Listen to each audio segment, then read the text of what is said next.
Hello नमस्कार साथियों, मेरे यूट्यूब चैनल परीक्षा वाले पर आपका स्वागत है। आज मैं आपके सामने सीआरपीएफ की जो नई वैकेंसी आई है उसके बारे में कुछ जानकारी देने के लिए आया हूं। देखो, बहुत बढ़िया वैकेंसी आई है, बहुत बड़ी वैकेंसी आई है। 1300 प्लस पोस्ट आई हैं, तो इतनी पोस्ट पहले देखने को मिलती नहीं थी। तो हम इसके बारे में एक बार संपूर्ण डिटेल पढ़ लेते हैं भाई, इसका क्या प्रोसेस रहेगा, क्या सिलेक्शन प्रोसेस रहेगी, किस तरह से। तो आओ हम चालू करते हैं। देखो, हेड कांस्टेबल की है और एएसआई की है। एएसआई की पोस्ट तो उनके लिए है जो स्टेनो करके रहते हैं भाई, स्टेनो की स्टडी कर ली जिन्होंने। स्टेनो एक लैंग्वेज होती है शॉर्ट हैंड, उसके लिए तो एएसआई की पोस्ट है और बाकी के लिए हेड कांस्टेबल है। दोनों में योग्यता 12वीं पास है। ये सैलरी वगैरह जो भी मिलेगी आपको वो बाद में सोचना भाई कितने मिलेंगे, पहले एक बार लगना है आपको। फॉर्म की डेट देखो, हमने एक दो बार इसकी दी हुई है, टाइपिंग हमसे क्लियर नहीं हो पाई थी। बाकी टेस्ट वगैरह बहुत बढ़िया है, बहुत अच्छी पोस्ट है। तो इसकी इस बार है ना, आपको सारी प्रोसेस पहले ही विज्ञप्ति में ही डाल दी है। फॉर्म इस तारीख से शुरू होंगे, इस तारीख तक, पहले एक एक महीने तक की डेट आती थी। अब देखो 4 जनवरी से 25 जनवरी, लगभग 20 दिन का समय दिया आपको। 20 दिन में ही फॉर्म भरने हैं। अर्थात इतनी जल्दी ये वैकेंसी करवाने की सोच रही है सीआरपीएफ। इसका मतलब ये है कि मिशन मोड में है सीआरपीएफ, आपकी इस वैकेंसी को जल्दी से जल्दी पूरा करवाएगी और जल्दी से जल्दी पूरा करवाएगी। अगर यदि लड़का आज से इसके लग जाए ना, तो ये इतनी बढ़िया पोस्ट है। देखो, सीआरपीएफ है, बनोगे आप हेड कांस्टेबल, जिसको आप हवलदार बोलते हो। बनने को तो आप हवलदार बनोगे, लेकिन इनकी जहाँ पर पोस्ट होती है, जहाँ पर इनकी सर्विस होती है, जहाँ पर इनको ड्यूटी देनी होती है, वो अच्छे मतलब केवल हेड ऑफिस वगैरह या ऑफिस में ही उनको ड्यूटी मिलेगी। और ऑफिस में जब ड्यूटी मिलती है ना, तो जहाँ बाकी पोस्ट पर, चाहे वो आपसे ऊंची पोस्ट पर है, चाहे एसआई हो और चाहे सीआई और कोई हो, वो सब आपके ना ऐसे ही करते रहेंगे, बाबूजी मेरा ये काम कर दो। अर्थात आपको क्लर्क की पोस्ट है ये, तो क्लर्क की पोस्ट है, इसके लिए आप बढ़िया से प्रिपेयर हो। तो हम इसका क्या करते हैं, कुछ डिटेल देखते हैं भाई इसके बारे में क्या क्या है। देखो, सेंट्रल रिजर्व पुलिस फोर्स की जो विज्ञप्ति आई है, इसके बारे में आपको शुरू में ही कर दिया। ये हेल्पलाइन नंबर है। फार्म की डेट, ओपनिंग डेट है 4 जनवरी 2023, 4 तारीख से शुरू होंगे। अभी बस ये साल चला गया, इस जो गया वो उसको भूल जाओ। आप नई साल में नई शुरुआत लेकर शुरू करो और 4 जनवरी को फार्म भर दो। लास्ट डेट का इंतजार मत करना। कुछ बच्चे क्या करते हैं कि लास्ट डेट का इंतजार करते हैं, लास्ट के 2-3 दिन में सर्वर डाउन होता है। वो जो एसएससी जीडी में हुई थी वो की वही इसमें ना हो जाए, तो आप गलतियाँ ना दोहराएं। देखो, असिस्टेंट सब इंस्पेक्टर मतलब एएसआई वाली स्टेनो की तो टोटल 143 पोस्ट है और हेड कांस्टेबल के लिए आपके पास 1315 पोस्ट है। ठीक है, वो कैटेगरी वाइज क्या कर दिया, डिवाइड कर दिया भाई। जनरल की 532, ईडब्ल्यूएस वालों के लिए 132। ठीक है, जिस तरह से भी इनको डिवाइड करना था वो कर दिया कैटेगरी वाइज। आपका काम क्या है, देखो यहाँ पर दे दिया, ये पे लेवल दे रखा है कि एएसआई की 5वें लेवल की पोस्ट है, हेड कांस्टेबल की 4th लेवल की पोस्ट है। फिर देखो एज के लिए, मतलब इस बार क्या किया, देखो सीआरपीएफ ने जब विज्ञप्ति डाली ना, तो उसमें आपको टोटल समझा दिया। और जो भी समझा दिया, कुछ बच्चे क्या गलती कर देते हैं, तो बस मैं इसी के लिए आपके सामने आया हूँ भाई, आप ना गलती करें और किस तरह से आपको क्या करना है, तैयारी करना है, ताकि आप, ये बढ़िया पोस्ट है, ये मौका आपके हाथ से ना जा पाए। देखो, एज लिमिट है 18 से 25 साल, अर्थात जनरल वाले 18 से 25 साल तक होंगे। और जो कैटेगरी वाइज जिनको एज का रिलेक्शन है वो आपको मिल जाएगा भाई। ओबीसी को 3 साल का है, एससी एसटी को 5 साल का है। ठीक है, और एज की काउंटिंग होगी,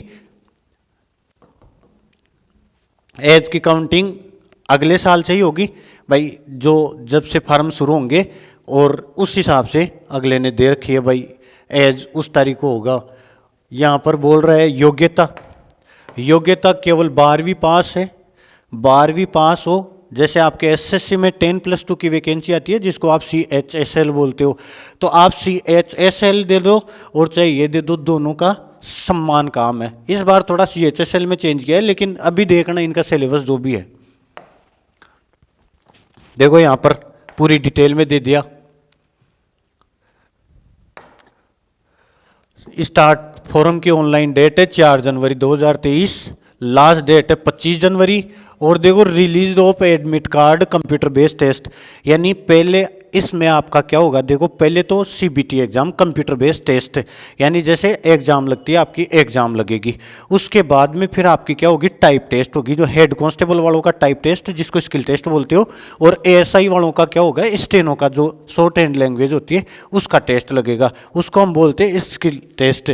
तो आपसे देखो पहले तो एग्जाम ली जाएगी कंप्यूटर पर, फिर आपसे स्किल टेस्ट करवाएंगे, और उसके बाद आपसे पीएसटी, देखो फिजिकल दो प्रकार का होता है, एक तो रनिंग वाला होता है, ठीक है, एक होता है फिजिकल स्टैंडर्ड टेस्ट, उसमें केवल आपका हाइट नापी जाएगी और आपका चेस्ट नापा जाएगा और आपके डॉक्यूमेंट चेक किए जाएंगे।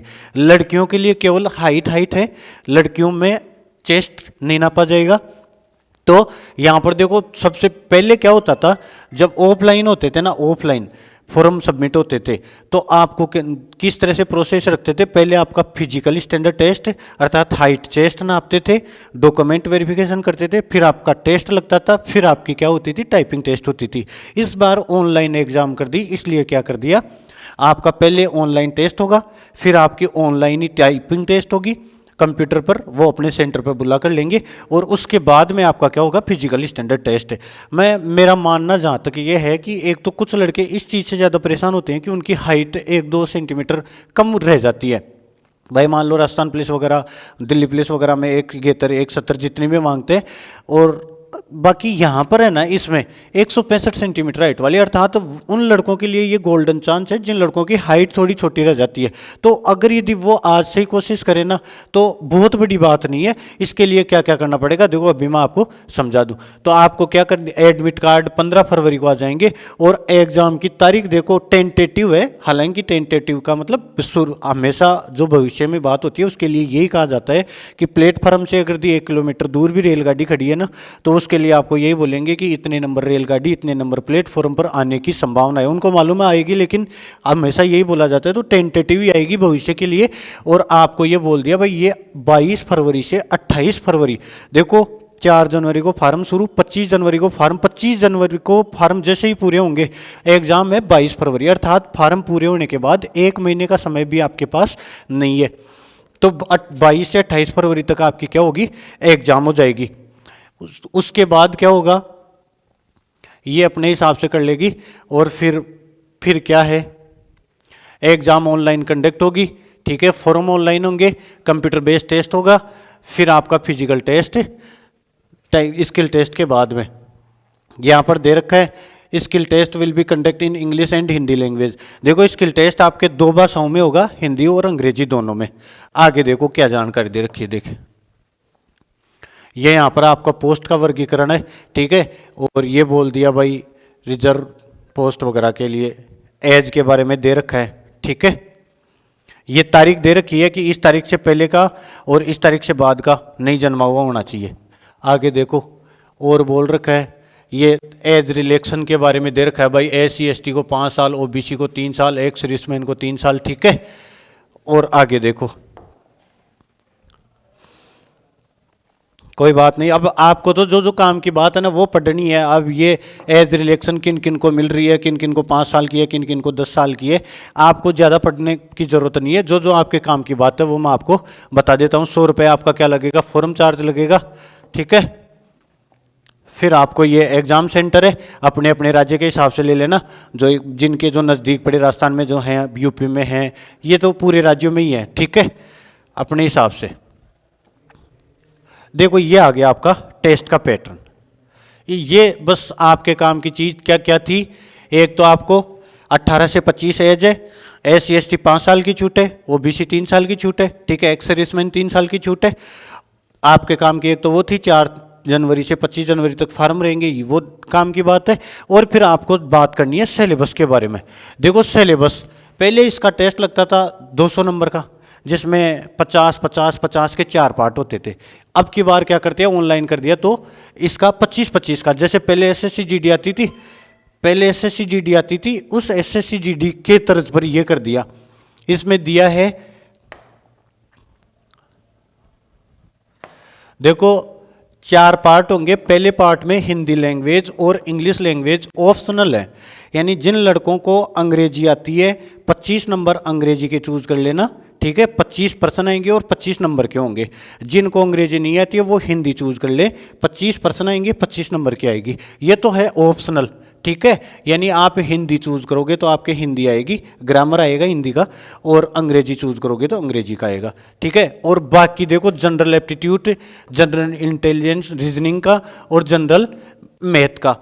आपके 25 नंबर की मैथ है, 25 की रीजनिंग है, 25 का जीके जीएस मतलब स्टैटिक जीके वगैरह, करंट जीके जो भी वो पूछ लेंगे, और 25 नंबर की हिंदी या अंग्रेजी। कितने पर्सन हो गए?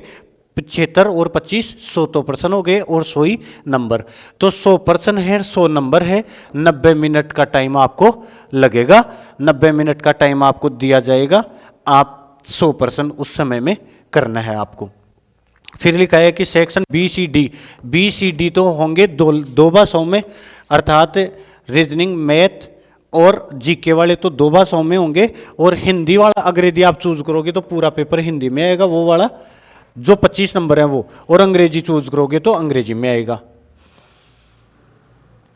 आगे देखो पॉइंट 25 नेगेटिव मार्किंग है। बच्चे इससे बहुत ज़्यादा कंफ्यूज होते हैं कि नेगेटिव मार्किंग है कि नहीं है तो कितनी है, मैं क्या करूं। तो यहाँ पे याद रख लेना पॉइंट 25 नेगेटिव मार्क है, अर्थात अगर यदि आपने 4 प्रश्नों का गलत आंसर दिया है तो एक आपका सही पर्सन काट लिया जाएगा। फिर कंप्यूटर बेस्ड टेस्ट लगेगा, ठीक है। अब देखो एक बात टाइपिंग के बारे में भी मैं आपको बता दूं,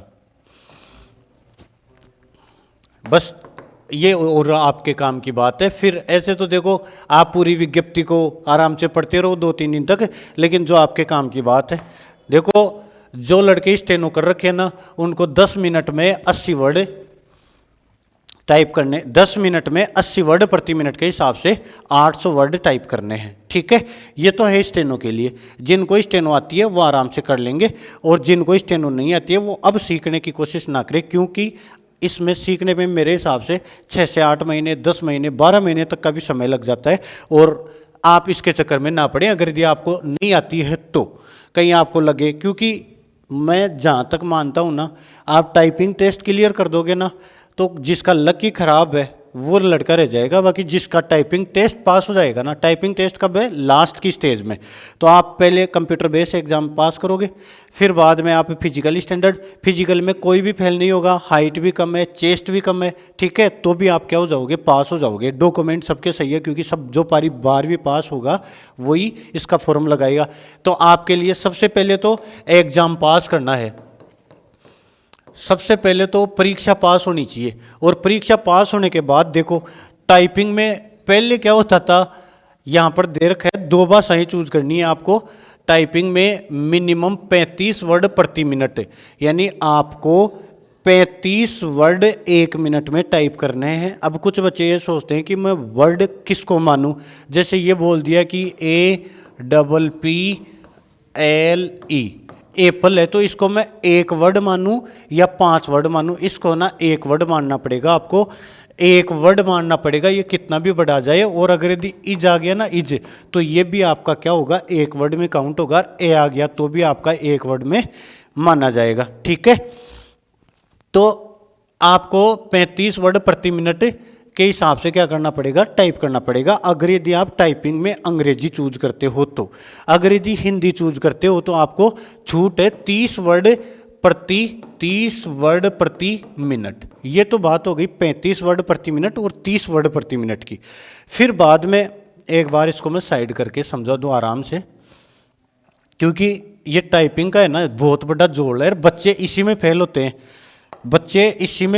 हैं। जब हम टाइपिंग टेस्ट देने गए थे, CRPF का ही देने गए थे, हमारे अजमेर में लगा था, तो ज़्यादातर लड़के इसी में, मतलब 250 लड़के आते थे, और 250 लड़कों में से 1 या 2 लड़का पास होता था। और उस समय तो इससे इजी थी थोड़ी, कि इसमें मिस्टेक देखो इस बार क्या किया है, 5% मिस्टेक माफ की है। उस समय 10% मिस्टेक थे, तो अभी आपको मैं बताऊं भाई 5%। हालांकि जब आप CBT एग्जाम पास कर लोगे, जब टाइपिंग का टाइम आएगा ना, तो मैं एक बार टाइपिंग को लेकर किस तरह से आपको, उसके बाद जैसे हमने NTPC में टाइपिंग दी तो उसमें फिर हमें मालूम हो गया था, क्योंकि पहली बार जब टाइपिंग टेस्ट देने जाते हैं तो बहुत ज़्यादा हाथ कंपन करते हैं, पर वो आप अभी आगे की मत सोचो। आपको अभी क्या करना है, केवल एग्जाम पास करनी है। टाइपिंग 2 महीने लगेंगे आपको, 2 से 2.5 महीने लगेंगे, लेकिन 2 से 2.5 महीने आपको ईमानदारी से कम 8-10 घंटे तक प्रैक्टिस करनी पड़ेगी, फिर हो जाएगी। देखो अंग्रेजी में आपको बोला है 30 वर्ड प्रति मिनट। वर्ड का मतलब समझ में आ गया। अगर यदि APPLE है तो ये एक वर्ड माना जाएगा, और अगर यदि कितनी भी बड़ी स्पेलिंग आ गई ना तो उसको क्या माना जाएगा, एक वर्ड ही माना जाएगा। ये तो है इंग्लिश में। और 30 वर्ड प्रति मिनट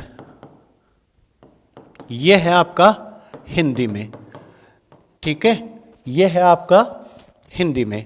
लेकिन 5% क्या है, आपकी मिस्टेक माफ है। 5% मिस्टेक माफ करने का मतलब देखो, जैसे आपने चूज कर लिया, हिंदी चूज कर लिया, 1 मिनट में 10 वर्ड टाइप करने हैं, तो 10 मिनट में आपने कितने वर्ड टाइप करने रह गए थे, 300 वर्ड टाइप करने थे, ठीक है, 300 वर्ड आपको टाइप करने थे। अब 300 वर्ड टाइप करने के बाद आपको 5% गलतियों की क्या रहेगी, छूट रहेगी। तो 300 का 5% रहेगा 15, 300 का 5% 15, यानी आपने अगर यदि 15 वर्ड ना रॉन्ग टाइप कर दिए ना, गलत, तो भी आपको कुछ नहीं कहा जाएगा। जब हम पहले देने गए थे तो हमें 10% गलतियां माफ की थी। 10% का मतलब 30 गलतियां माफ है। अब आप बोलोगे अगर यदि मान लो मैंने कुछ ज़्यादा गलती कर दी तो ज़्यादा गलती कर दी तो एक गलती एक्स्ट्रा करोगे ना आप, तो उसके आपके 10 सही वर्ड को क्या कर दिया जाएगा, काट दिया जाएगा। अर्थात अगर यदि मान लो आपने 10 मिनट में 300 वर्ड टाइप कर दिए, 300 वर्ड टाइप करने थे ना, आपने 300 वर्ड टाइप कर दिए, और आपने गलतियां क्या कर दी, 16 गलती कर दी, तो 15 गलती तो आपकी क्या थी, माफ थी। अब जैसे 16वीं गलती आपने कर दी तो आपके 10 सही वर्ड काट दिए जाएंगे, अर्थात 300 में से 10 काट देंगे। आपके पास कितने सही वर्ड बचेंगे, अब 290। अब एग्जाम का पैरामीटर था कि आपके सही सही कितने होने चाहिए, 300, ठीक है, आपके रहे कितने, 290, तो आप क्या हो जाओगे, फेल। तो उसके लिए आपको क्या करना पड़ेगा, गलती तो हो जाए लेकिन आपको क्या करना पड़ेगा, 10 मिनट में 300 के बजाय आप 350 वर्ड टाइप कर दिए। 350 वर्ड टाइप कर दोगे तो फिर क्या होगा, देखो आपने मान लो 17 गलती की, तो 5% के हिसाब से 15 गलती तो आपकी माफ थी, और फिर आपकी कितनी गलती ज़्यादा है, 2 गलती ज़्यादा है, तो 2 गलतियों के कितने नंबर, कितने वर्ड काटेंगे, 20 इसमें से घटा दोगे तो अभी आपके पास कितने बचे, 330। आपके पास होने कितने चाहिए थे, 300, तो आप क्या हो जाओगे, क्वालिफाई मान लिए जाओगे। और जिस लड़के की टाइपिंग क्वालिफाई है, मैं ये बोल रहा हूँ कि 99.99% उसका सिलेक्शन हो जाएगा, ठीक है। मैं जब पहले हम देने जाते थे उस समय में मेरिट नहीं निकलती थी। जिन लड़कों का टाइपिंग क्वालिफाई है वो सब लड़के क्या हो जाते हैं, पास। एनटीपीसी में टाइपिंग पास नहीं हुई लड़कों की, सीएचएसएल में टाइपिंग पास नहीं होती है। हालांकि आजकल लड़के बहुत ज़्यादा मेहनत करने लगे, लेकिन फिर भी ये एग्ज़ाम में जितना जोर आता है ना, उससे कहीं ज़्यादा जोर, क्योंकि एग्ज़ाम में तो आप पहली से 12वीं तक कॉलेज में पढ़ते रहते हो, टाइपिंग हर लड़के की नहीं होती है। तो फिर क्या करना पड़ता है आपको, टाइपिंग के लिए बहुत ज़्यादा मेहनत करनी पड़ेगी। लेकिन टाइपिंग वाला पोर्शन फिलहाल आप ड्रॉप करो। आपको क्या करना है, फिलहाल टेस्ट पर ध्यान देना है। तो टेस्ट के लिए देखो आपको क्या क्या करना है। जो एसएससी जीडी वाले लड़के हैं ना, उनके लिए भी गोल्डन चांस है भाई। एसएससी जीडी में देखो 25 की रीजनिंग, 25 की मैथ, 25 ये 25 नहीं है, 20 ही है, नंबर 40 है। पहले ये इसके हैं 25, ये 20 ने 20 की रीजनिंग, 20 की मैथ और 20 की हिंदी या अंग्रेजी, और 20% का क्या हो जाएगा आपका जीके। इसमें केवल देखो रीजनिंग 20 नंबर है तो इसमें 20% है, तो इसमें कितने, 25। मैथ के 20% है तो 25, हिंदी और अंग्रेजी के 20 है तो इसमें 25, और जीके के इसमें 20 है तो 25। बोलो केवल पर्सनों की संख्या ही तो बढ़ाइए, सिलेबस तो वही है। एक और है, मैं इसका सिलेबस थोड़ा डिटेल पढ़ लूँगा। रीजनिंग में क्या होते हैं कि 5% इसमें कलर के एबिलिटी के कुछ लगाते हैं, वो थोड़े से अलग अलग टाइप के होते हैं। अमूमन आप जो रीजनिंग पढ़ते हो उस रीजनिंग में जो क्लर्क के लिए एबिलिटी वाले जो टॉपिक हैं वो 1 या 2 टॉपिक एक्स्ट्रा हैं, तो मैं क्या करा दूंगा। अगर यदि आपके सिलेबस में, भाई पहले तो आता था, अभी मैंने सिलेबस इसका डिटेल में नहीं पढ़ा है, अगर यदि वो आते हैं तो वो 5 नंबर थोड़ा सा ध्यान लगाते हैं, आपके क्या हो जाएंगे, फ्री के हो जाएंगे, ठीक है। वो थोड़ा सा अलग है। लड़के केवल इसी चीज़ में ना रह जाएँ भाई, आँख बंद करके तैयारी लग जाए, एक बार सिलेबस को भी डिटेल में पढ़ ले, ठीक है। जो जो टॉपिक है टॉपिक के हिसाब से पढ़ना शुरू करना है। तो आपको क्या करना है, बढ़िया से तैयारी करनी है। और बेस्ट ऑफ लक आप सब लड़कों को। आप फॉर्म समय से लगा दें और तैयारी में आज ही जुड़ जाएं। एसएससी जीडी वाले लड़के अपना समय न खराब करें। 10 जनवरी से ये है, 13 फरवरी तक अगर यदि एसएससी जीडी की एग्ज़ाम है तो उसके जस्ट बाद में ये वाली दे दें। फॉर्म भरना, आपको ज़्यादा समय नहीं बिगाड़ना है और अपनी तैयारी को चालू रखना है। ठीक है, तो मेरी ईश्वर से दुआ है कि ईश्वर आपको इस वैकेंसी में जल्दी से जल्दी सिलेक्शन दे। ये भी जल्दी पूरी हो जाएगी जिस हिसाब से फॉर्म की डेट, एडमिट कार्ड की डेट, एग्जाम की डेट साथ में दी है। तो मैं ईश्वर से दुआ करता हूँ कि आपका ईश्वर इसमें ज़रूर सुनेगा। आप मेहनत करो, मेहनत करने वाले के साथ भगवान ज़रूर रहता है। ठीक है, थैंक यू।